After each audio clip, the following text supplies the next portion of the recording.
હાલ ચોખા ખાનારા લોકો માટે એક દુઃખદ ખબર સામે આવી રહી છે। જાપાનમાં આજકાલ ચોખાની ગંભીર કટોકટી ઊભી થઈ છે અને શુક્રવારે તારીખ 23 મેના દિવસે પ્રસિદ્ધ કરાયેલા મોંઘવારીના આંકડા ઉપર જાણવા મળ્યું છે કે ગત વર્ષના પ્રમાણમાં આ વર્ષે ચોખાની કિંમતમાં 98% વધારો થયો છે, એટલે કે ભાવ લગભગ બમણા થઈ ગયા છે। આ કટોકટી હાલ ન થઈ શકતા જે ખાદ્યાન્ન મંત્રીને ત્યાગપત્ર આપવું પડ્યું છે। સાથે જ વડાપ્રધાન શિગેરુ ઇશિબા માટે આ કટોકટી માથાનો દુખાવો બની ગઈ છે।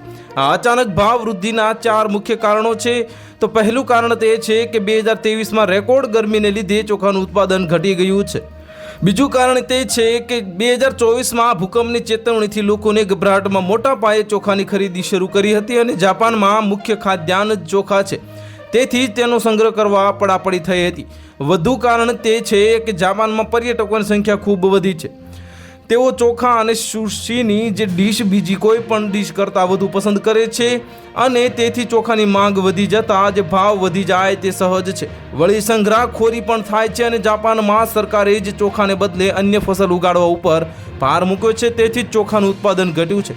ચોખા ઉગાડનાર ખેડૂતો વૃદ્ધ થઈ ગયા છે અને તેના પુત્રોને ખેતીમાં રસ નથી, તેથી ચોખાનું વાવેતર જ ઘટ્યું છે। 60% ખેડૂતો વૃદ્ધ થઈ ગયા છે। 70%ને તો કોઈ તેવો ઉત્તરાધિકારી નથી કે જે ખેતી સંભાળવા તૈયાર થાય।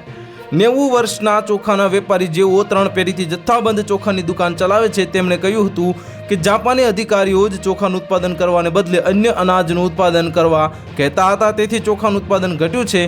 આવા મુખ્ય કારણોસર ચોખાની તંગી ઊભી થઈ છે। તો હાલ માટે આટલું જ। મળીશું નવી અપડેટ સાથે। જો તમને અમારા વિડીયો પસંદ આવતા હોય તો વિડીયોને લાઇક કરી દેજો, ચેનલને સબસ્ક્રાઇબ કરી બાજુમાં આવેલા બેલ આઇકનને દબાવી દો, જેથી તમને આવા સમાચારની અપડેટ મળતી રહે।